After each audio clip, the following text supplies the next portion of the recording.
Nggak bisa. Harus kalam lebih dulu. Baru diciptakan waktu, baru Oke. bisa disebutkan sebagai kapan. Kalam melampaui waktu. Bagaimana bagaimana lo tahu dia berkalam? Gue bicara bagaimana lo tahu dia berkalam? Melalui kitab Dia suci kan? berkalam Melalui untuk kitab suci ini. dong, lo tahu, bener gak? Ya sumbernya dari kitab suci. Tapi kalau kita mau Oke. pakai penalaran Nah, logis bahwa memang dia melakukan perpanjangan atau melakukan pelimpahan, kan gitu. Bagaimana dia yang tap- satu menuju yang banyak? tapi masalahnya begini bro, di dalam Quran tidak pernah diberitahukan dia berkalam, Memang tidak ada. Bahkan ya. tidak ada diberitakan Tuhan itu ada. Iya, karena Ya, kenapa? Karena Islam percaya bahwa Al-Quran itu dibawa turun oleh Jibril kepada Muhammad. gue enggak. Gue enggak. Ya kalau nggak berarti lu bukan Islam dong. Islam, tapi enggak begitu, ada penafsiran lain. Loh, kalau kalau ada penafsiran lain, berarti lu Islam yang mana nih? Karena Islam setahu gue konteksnya begini. Dari mana? Gue lupa. Lauhul Mahfuz itu kan dibawa turun ke Baitul Isa. Lagi-lagi Baitul Isa pun tidak ada di dalam Quran. Dia hanya ada di dalam hadis. Dan hadisnya ini adalah kalau nggak salah di Hakim ya. Di Al-Hakim punya hadis gitu loh. Bukan 9 kitab pedoman Begini bro, kalau Ahlul lu Sunnah. tanya posisi gue bagaimana Nabi Muhammad menerima wahyu, bahwa Nabi Muhammad sejak lahir dialah wahyu itu sendiri. Nah, kalau dia adalah Apa wahyu kau itu bilang? sendiri, kalau dia adalah itu wahyu, dia adalah wahyu sendiri, lu bentrok dengan Quran lu. Nggak apa-apa, misalkan wahyu ternyata diturunin lewat Jibril, gue menolak begitu memang. Enggak, bukan, Dari bukan Allah gini. langsung kepada Nabi. Bukan gini. Kalau dia adalah wahyu, kalau dia adalah wahyu yang benar-benar wahyu daripada Tuhan atau sang firman itu atau itu ya, sang firman itu kan jelas di surah 93 ayat 7 dikatakan dia itu tersesat, dolan. Bagaimana wahyu bisa tersesat? Begini, gue jelasin pahaman gue Hmm. sini deh. Yang tadi kita lagi bahas Nur Muhammad itu disebut sebagai firman. Firman yang pertama kali kalau dalam tasawuf nomenklaturnya disebut sebagai Nur Muhammad. Nah, lalu lahirlah Muhammad yang tahun 600 bin Abdullah. Nah, kita umat Islam meyakini bahwa manifestasi puncak dari Nur Muhammad ini ada pada pribadi Nabi Muhammad itu. Maka kalau diartikan yang wahyu yang turun dari malaikat Jibril, bukan. Gue tidak meyakini itu. Yang gue yakini adalah Nabi Muhammad itulah sang wahyu itu tersebut, begitu. Oke. Kan lu bilang Jadi nih beda ya Muhammad itu sama yang umum iya, gitu. bukan. Jadi gue ikutin pemahaman lu nih, Bro ya. Kita diskusi pelan-pelan nih. Kalau lu bilang Muhammad adalah wahyu itu sendiri, lalu bagaimana mungkin Al-Qur'an menyatakan bahwa Muhammad itu tersesat? Surah Ad-Duha ayat 7. Berbahaya loh. Kalau misalkan dia tersesat, gimana Al-Ahzab ayat 33? Orang dia disucikan sesuci-sucinya. Bagaimana dia sesuci-sucinya sedangkan di sini dinyatakan dia tersesat. Surah 93 ayat 7. Makanya ini kan artinya ada juga ayat yang mengafirmasi, ada yang menegasi. Kita cek yang surat Hmm. Ad-Duhanya ayat berapa tadi? Ad-Duha ayat 7. Kalau dia adalah si wahyu itu sendiri, kenapa harus dibimbing wahyu itu? Bukankah wahyu yang seharusnya membimbing? Hmm. Maka itu di dalam Islam sendiri pun ilmu kalam itu ada yang menyatakan sesat di dalam Islam sendiri. Karena akan Oh iya bentrok itu. tuh, berbenturan Yang bilang gitu loh. sesat itu yang sesat, bro. Iya, memang banyak istilahnya yang saling menyesatkan lah. Gue juga di Kristen juga kan ada kan, lo tahu sendiri lah. Cuman gue nggak mau masuk Iyalah, ke situ paham. ya. Gue mau masuk tentang pemahaman lo tentang ilmu kalam. Hmm. Kalau dia adalah si wahyu itu sendiri, surah 93 ayat 7 itu jelas. Walaupun di dalam tafsiran itu dikatakan dia bingung. Walaupun di dalam terjemahan dikatakan dia bingung. Gue ikutin. Gue ikutin terjemahan, gue ikutin tafsiran. Dikatakan dia bingung. Oke, dia bingung. Bagaimana mungkin kalau itu adalah wahyu itu sendiri, dia kebingungan. Kan berbahaya buat pemahaman orang kalam kayak lo. Gue jelasin Kalau lo sedikit ya berpegang pada yang Quran. teks yang tadi Hmm? Ad-Duha ayat 7 ini pandangan Hmm? pandangan yang gue anggap sebagai ulama, namanya Alamat Tabatabai. Jadi pandangannya begini, agak sedikit ini ya gue jelasin. Jadi dalam kalimat tersebut bukan bermakna sesat, namun bermakna ketiadaan hidayah. Dan maksud dari ketiadaan hidayah adalah terlepas dari bimbingan ilahi. Dengan kata lain, yang hendak disampaikan ayat tersebut adalah jika hidayah ilahi tidak ada, maka kamu dan begitu juga yang lain tidak ada seorang pun yang mendapatkan hidayah kecuali Allah memberikannya. Sehingga Rasulullah sendiri pun membutuhkan hidayah yang tanpa itu akan tersesat tanpa tujuan. Dan penyampaian itu bukan bermaksud Rasulullah pernah berada dalam kesesatan, melainkan ketiadaan ilmu. Ini bisa dilihat dalam surat Asy-Syu'ara ayat 52. Sebelumnya kamu tidaklah mengetahui apa Alkitab Al-Quran itu, dan tidak pula mengetahui apakah iman itu. Demikian pula dalam kisah Musa yang termaktub dalam Asy-Syu'ara ayat 20. Yang dimaksud di sini Coba bukan lu kesesatan, stop dulu bro. melainkan Lu ketiadaan stop di tujuan. Asura bro. Sebagaimana Lu stop di Asura ayat 52. Lu stop di Asura ayat 52. Lu renungkan. Ya, kalau lu bilang sebelumnya bahwa kamu Muhammad itu tidaklah mengetahui apakah nah kitab, begini. kitab dan iman. Ini kan berbahaya buat kalau lu lebih mempelajari Quran. Karena kenapa? Bentrokan lagi dengan kalam lo. Karena kalau Begini dia bro, adalah lu si pernah wahyu dengar itu nggak sendiri. kalau Nabi Muhammad sering disebut sebagai umi atau tidak bisa baca, kata orang-orang nih kan bodoh gitu. Nah, Oh enggak, umi gua nggak ini setuju. Gua nggak setuju. Gua bisa kasih lu banyak hadis, gua bisa kasih lu referensi dari Quran, iya dia iya bisa membaca tulis. iya iya, makanya gue jelasin bakal ke situ nanti. Gue mau menjelaskan begini, bahwa seorang nabi pengetahuannya beda sama kita, bukan pengetahuan yang sifatnya a posterior, tapi dia pengetahuannya a prior, atau pengetahuan yang sifatnya kehadiran, bukan kehasilan, bukan husuli. Maka kalau misalkan dibilang dia tidak tahu kalau tidak diberitahu oleh siapa? Oleh Tuhan, bukan yang selain Tuhan. Sampai Oke. situ jelas bedanya. Jadi nabi Oke. ini bukannya dia kursus, dia sekolah, dia kuliah, nggak begitu pengetahuannya nabi. Makanya disebut umi begitu. Oke. Dia umi karena apa? Kalau menurut pemahaman lo? Kalau menurut pemahaman gua yang paling kuat itu umi karena dia nabi yang berasal dari Umul Qura. Umul Qura itu artinya desa-desa, umul itu kumpulan. Jadi Mekah saat zaman dulu disebutnya sebagai pusatnya kumpulan desa-desa. Jadi nabi yang berasal dari Umul Qura. Oke. Umul Qura itu merujuk pada Mekah. Kalau lo teliti dengan benar itu Asura ayat 52, di situ kan udah jelas. Umi itu adalah buta kitab. Buta kitab maksudnya apa? Dia tidak mengetahui kitab-kitab sebelumnya, yaitu Injil, Taurat, dan Jabur. Itulah Dia umi. bukan pernah sebelumnya belajar Ya. Alkitab, belajar Zabur, bukan begitu maksudnya, betul. Tapi pengetahuannya sifatnya diturun melalui kehadiran atau wahyu, kita bilang begitu. Nah, kalau lo bilang dia adalah wahyu itu sendiri, bagaimana lo bisa menjabarkan tentang iman nih? Sebelumnya engkau tidak tahu iman. Nah, kalau lo si wahyu itu sendiri dia tidak tahu iman sebelumnya, berarti wahyu ini wahyu yang sia-sia nih, wahyu yang berbahaya dong. Gini, karena kita Bukankah lo temukan mempunyai narasi iman bahwa karena Nabi wahyu? sejak masih muda sudah mengenali konsep-konsep ketuhanan. Contoh dia dapat gelar alamin sejak masih muda. Artinya wahyu itu ada pada dirinya. Lalu urutan untuk menyampaikan wahyu itu dia mulai dari umur 40. Itu yang disebut wahyu yang kita pahami hari ini. Tapi Nabi, bahkan bukan cuma Nabi Muhammad bagi gue, seluruh Nabi sejak Nabi Adam sampai Nabi Muhammad bagi gue itu adalah wahyu itu sendiri. Karena kalau misalnya teks yang keluar atau kitab yang keluar itu kan tanda. Kita tahu fungsi bahasa adalah tanda. Tanda bagian ditandai. Jadi yang wahyu bukan pada bahasanya, bukan pada teksnya, tapi pada pribadinya. Menurut gue begitu ya. Pada apanya? Bahasanya. Bukan pada bahasa, tapi pada pribadi harusnya.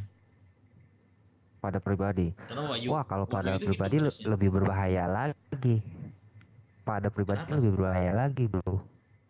Kenapa berbahaya? Surat 22 Al-Hajj pernah dengar Al-Hajj 2 sampai 53?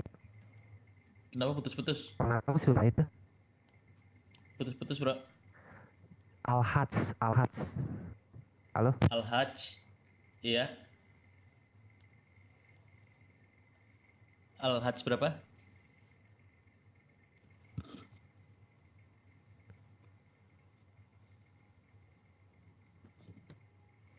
Bro, hilang suaranya. Suaranya itu.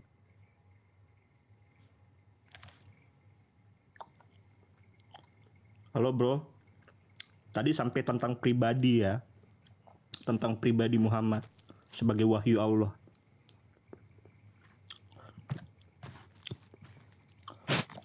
Oke semua, saya pamit dulu ya. Terima kasih semuanya. Ya, Bro Ya Majid. Bro Majid, thank you Bro Majid. Masih putus-putus ya? Ya, assalamualaikum. Udah. Masih putus-putus? Aman, Pak. Waalaikumsalam. Halo, Halo, udah udah enggak? bagus Bro, Udah nggak? udah Oke. bagus. Oke, Resek, kita resek. bicara tentang Lu duluan, pribadi ya, Mik lu. Ya, personal. Bro Majid. Ya. Oke, sekarang Masih kalau bicara kresek-kresek, pribadi, Bro. ini lebih berbahaya lagi. Bro, headsetnya Kresek-kresek bro. Bro, Robot. headsetnya. Masih kresek? Ya. Oke. Al-Hajj 5253. Lo tau Nah, ayat itu? ntar lu masih lihat, emang gua hafal.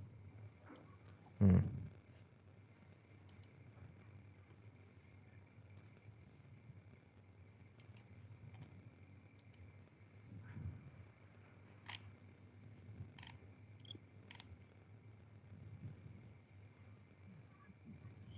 Muhammad adalah wahyu itu sendiri. Keren kali.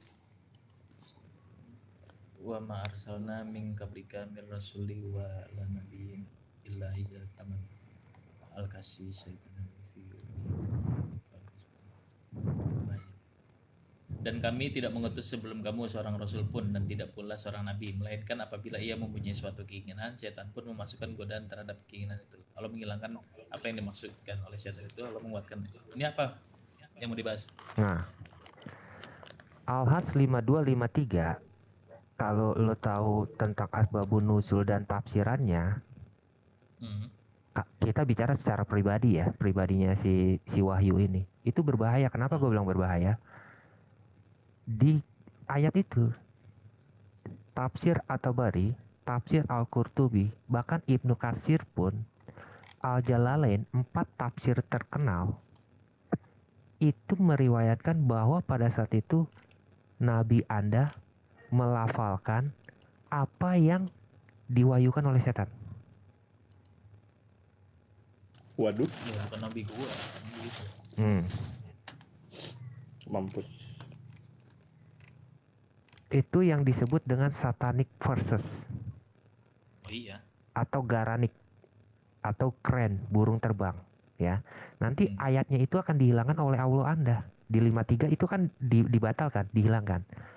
Tetapi menurut cerita, menurut tafsir ya, pada saat itu iblis memasukkan ayat-ayatnya ke dalam perkataan Nabi Anda. Maka itu di tafsir Bukhari, bukan tafsir Bukhari, hadis Bukhari dikatakan semua orang penyembah berhala, orang-orang Muslim itu duduk bersujud bersama-sama. Bersujud bersama-sama. Karena apa? Karena dikatakan, oh Muhammad Satanic sekarang verses ini maksudnya narasinya si ini Salman Rushdie yang lo bawa. bukan Salman Rushdie. Salman Rushdie bicara sebenarnya Salman Rushdie itu hanya istilahnya memfiksikan daripada ayat ini. Karena ya gue sih bukannya apa ya, lu baca dulu tafsirnya, dengan jelas ya. Ibnu Katsir tuh lu cari online banyak banget, lu nggak usah download PDF-nya, lu cukup cari QS 2252 Ibnu Katsir, itu dijabarkan tuh. Al-Jalalain juga. Ya, kalau nggak lu buka Quran.com. Lu buka Kalau Quran.com misalkan lu ini ke Ibnu Katsir, ya lu ituin ke orang yang meyakini Ibnu Katsir. Gue kan nggak meyakini Ibnu Katsir, gimana sih? Jadi lu meyakini apa dong? Gue ini beda sama Islam yang begitu bro. Gue di Syiah. Kalau lu Syiah. Iya. Dia Wahabi kayaknya. Dia Wahabi. Oke. Kalau lu Wahabi Syiah, nggak ngerti. kalau lu Syiah, secara letterlek aja, secara tekstual aja gitu kan jelas kelihatan. Bener gak? Setan memasukkan godaan. Apa yang dimasukkan kepada setan? Ya itulah ayat-ayat yang emang setan lemparkan istilahnya ke dalam perkataan Nabi Anda. Nah ini kan berbahaya. Kalau si Wahyu itu sendiri tidak bisa menjaga dirinya, waduh, bagaimana Anda bisa beriman oleh Wahyu gitu loh? Lu baca tekstualnya aja, nggak usah baca tafsir, baca tekstualnya jelas. Kalau bicara tentang itu adalah pribadi si Wahyu tersebut. Maka itu gue bilang, ilmu kalam, mohon maaf ya bro ya, ilmu kalam itu gampang sekali dipatahkan. Bukan dipatahkan oleh gue, dipatahkan oleh Islam-Islam lainnya. Karena memang bentrokannya itu sangat-sangat keras. Karena Dan gue Quran juga akan bukan pada menghantam ilmu kalam. Emang lu kiranya gue ilmu kalam? Nah tadi lu bilang lu ilmu kalam. Bukan. Syiah atau Syiah nggak? Oh Syiah. Oke, Ah, tahu gue Syiah. Berarti kan Syiah kan, Iya. kalau nggak salah sih Syiah dia mengimani kalau Abu Talib itu menyusui daripada Muhammad, benar gak? Enggak. Mana ada begitu? Ada, itu di hadis Al-Kafi kalau nggak salah. Jadi ketika Muhammad nih dikasih kepada Abu Talib menyusui loh, keluar air susu loh. Syiah percaya itu loh. Abu Talib keluar susu dan disebut itu adalah salah satu keajaiban Abu Talib yang diberikan kepada Abu Talib. Serius, lo cari aja hadisnya. Sebentar ya. Gua hadisnya kalau nggak salah sih Kena pegang. lagi. Iya. Kena lagi deh. Mau kabur ke Syiah, kena juga. Waduh. Ntar bro, Muhammad dipanasin mulu. Oke, bro. Nggak begini. Nggak percaya lu, bro. Dia nggak tahu bahwa kalau di Syiah itu pertama kitab hadisnya bukan hadis sahih. Bisa paham nggak? Beda sama Al-Kafi itu- Kutubus Sittah dalam 6, bukan hadis sahih. Kata siapa hadis sahih? Itu sama posisinya Bukhari di Sunni loh. Enggak. Kata siapa? Enggak ada Ya. begitu. Gue yang Syiah. Lo yang Syiah. Oke. Kalau Syiah berarti lu mengamini dong surah 4 ayat 24. Tunggu jangan loncat-loncat tiba-tiba surat 4. Gue nyari yang tadi aja nih masih ini pelan-pelan apa? Yang mana? Aku bahas Enggak, kan lompat-lompat. Kan Iya, lagi bahas kan lu surat bisa- Al-Hajj 52 satu-satu Oke. dong mau bahas. Iya. Gimana Surat sih? Al-Hajj, lu baca lu gitu aja dulu. Tiba-tiba usul kafi. Bentar gue lagi lihat-lihat hadisnya nih. Ya kalau lu Syiah kan paling demen sama itu tuh, mutah, kawin mutah. Ya kan surah 4 ayat Iyalah, 24. Hmm, Ya kan? enak. Kenapa? Iya.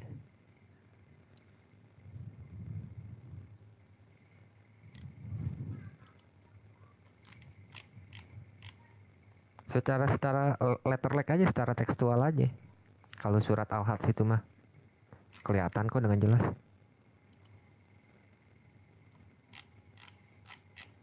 Tunggu bentar.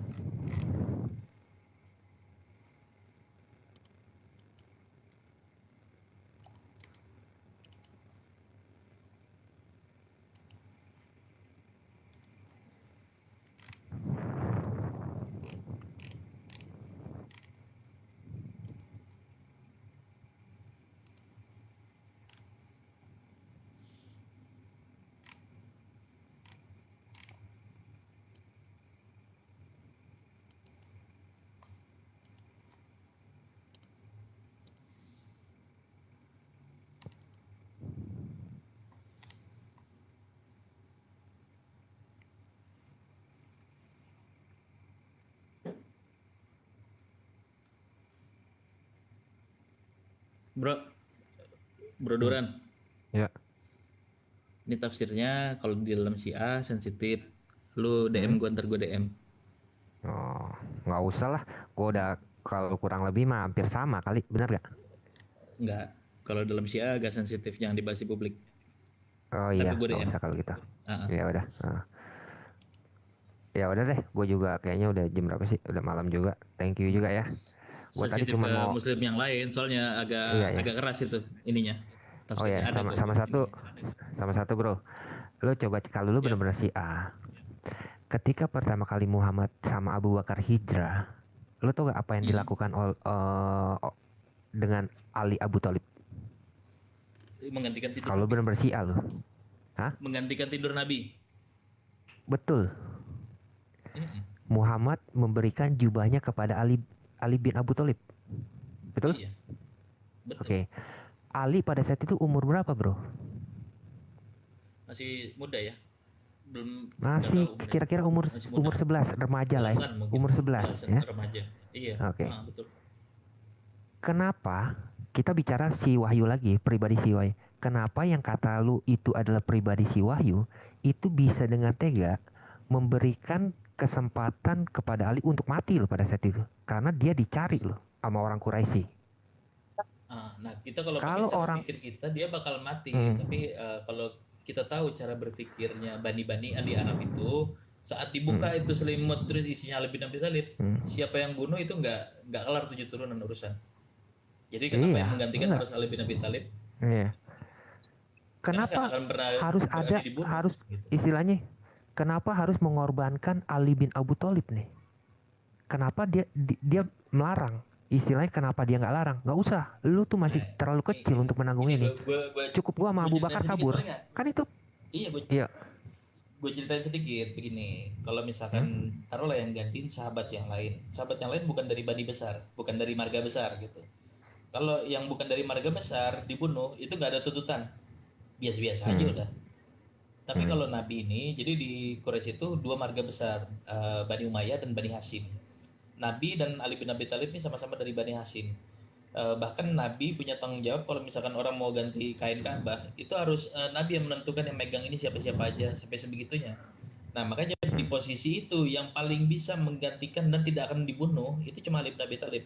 Kalau sampai orang lain dibunuh nggak ada urusan, tapi kalau Ali bin Abi Thalib dibunuh, 7 turunan mereka nggak akan selesai karena yang lain bani-bani kecil yang mau bunuh gitu.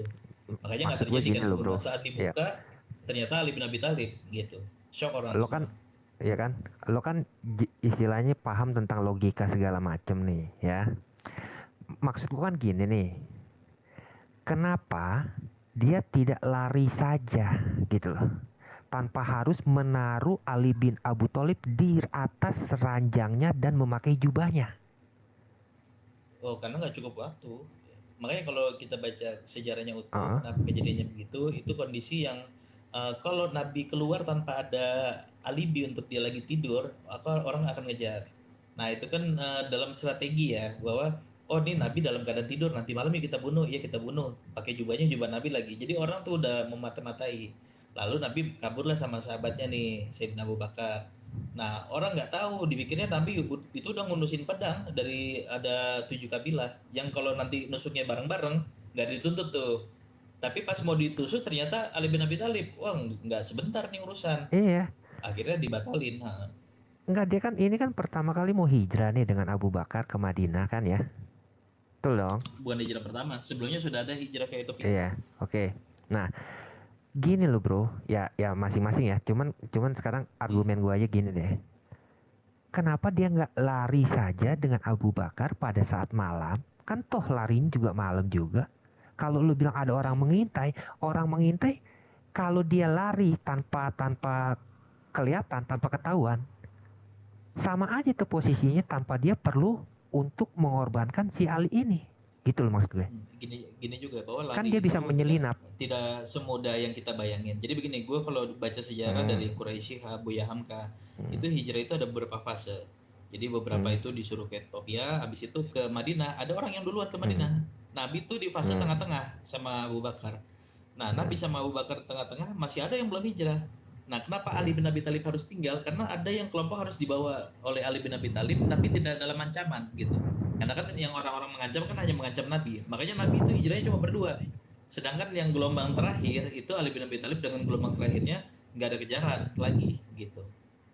Ya karena kan kalau gue sih posisinya nih, karena gue melihat Ali itu masih kira-kira umur belasan, remaja, sangat-sangat masih muda, sangat-sangat masih awam. Betul. Belum usia 20. Walaupun memang dikisahkan oleh Syiah ya, gue sih nggak terlalu baca detail sirahnya. Walaupun memang Ali yang meminta gitu loh. Tetapi kalau memang dia adalah pribadi yang bertanggung jawab, dia adalah pribadi daripada si Wahyu yang benar-benar pure Wahyu. Menurut gue sih ya, Jadi menurut gue sebagai kacamata orang Kristen. dari kacamata emosional, Ali bin Abi Thalib ini orang yang paling berani berkorban untuk Nabi. Itu dari kacamata emosional. Tapi gue nggak mau ke situ. Gue melihat ke kacamata rasionalnya itu dalam strategi. Kalau Ali bin Abi Thalib yang kebunuh, itu bani-bani yang ngebunuh ini dalam ancaman. Marga-marga yang ngebunuh ini langsung jadi tikus. Makanya mereka pas buka selimut, tiba-tiba Ali bin Abi Thalib pulang langsung semua. Sebenarnya sih gue bingung ya. Abu Thalib itu sebenarnya nggak ada power di Quraisy. Atau siapa? Ada. Gue bisa tunjukin. gue bisa tunjukin bahwa tapi itu hadis daripada si Sunni ya. Jadi ya lu kan Iya. nggak percaya juga, susah juga. Sedangkan untuk akses ke hadisnya Syiah kan emang agak-agak jarang ya, tanda kutip ya. Dan begini, Ya, di Syiah ini tadi gue jelasin bahwa ada kutubul arba'ah dalam Syiah, tapi tidak dianggap sebagai hadis sahih semua, seperti Sunni contohnya begitu. Metodologi di Syiah ini beda, ada metodologi tarjih. Artinya dia harus secara matan atau secara proposisi harus logis dulu gitu. Makanya yang kita ambil itu nanti ada kayak bapak-bapak gerejanya kita lah gitu, yang mentarjih hadis itu lalu kita konsumsi yang itu. ya udah paling nanti ada kita lanjut. Gue Siap. harus off dulu nih ya. Yuk, thank you. Oke, bro.